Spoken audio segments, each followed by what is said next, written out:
Oh, look at that. That's the biggest one. So obviously this one got into some good fertile soil.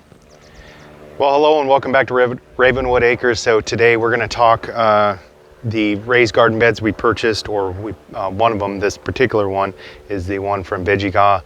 And then we have another one that Vegega provided us, the 9-in-1.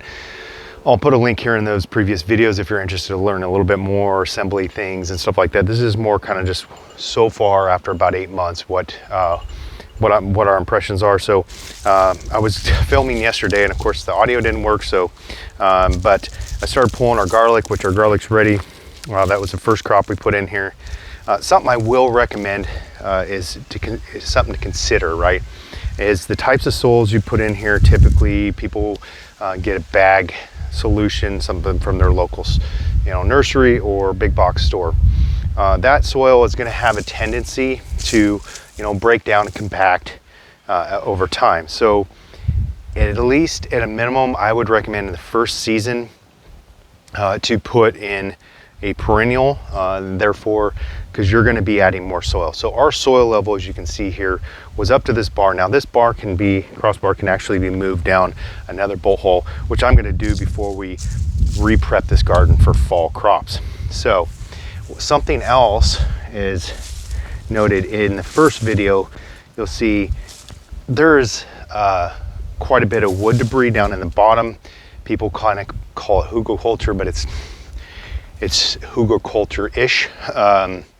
But yes, putting some logs and wood and stuff down in there is there's some people that will argue about that a little bit, but you're not going to cause yourself any problems. You could cause, if you put a large amount, you can maybe have some issues with keeping your fertility balanced in here.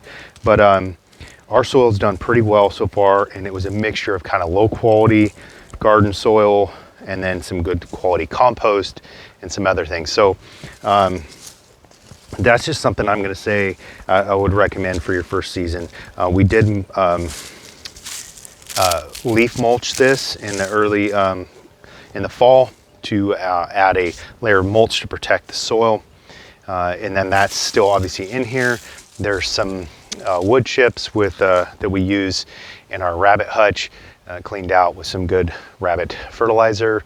So all in all, this is done, and we've supplemented with some organic fertilizer also.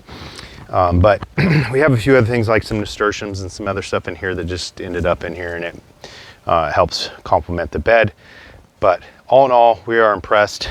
No issues so far. Even weed eating around them, it hasn't seemed to damage the coating or anything on them. So from us here at Ravenwood Acres, we did purchase, as you can see here in the background, some of the cheap ones, and those were a while back from Amazon.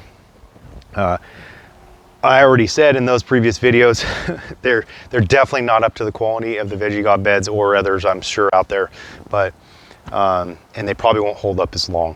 We are going to be purchasing more of these for next year as we continue to expand this area of our yard into raised beds in a productive area. So if you guys appreciate what we do here, make sure to subscribe to the channel, hit that bell, hit the like, check out our website, theravenwoodacres.com, and our social media links, which will be down below. And don't forget, there's a 10% off discount code Ravenwood10, which will be linked below for Vegega if you're interested in checking them out. Have a great day.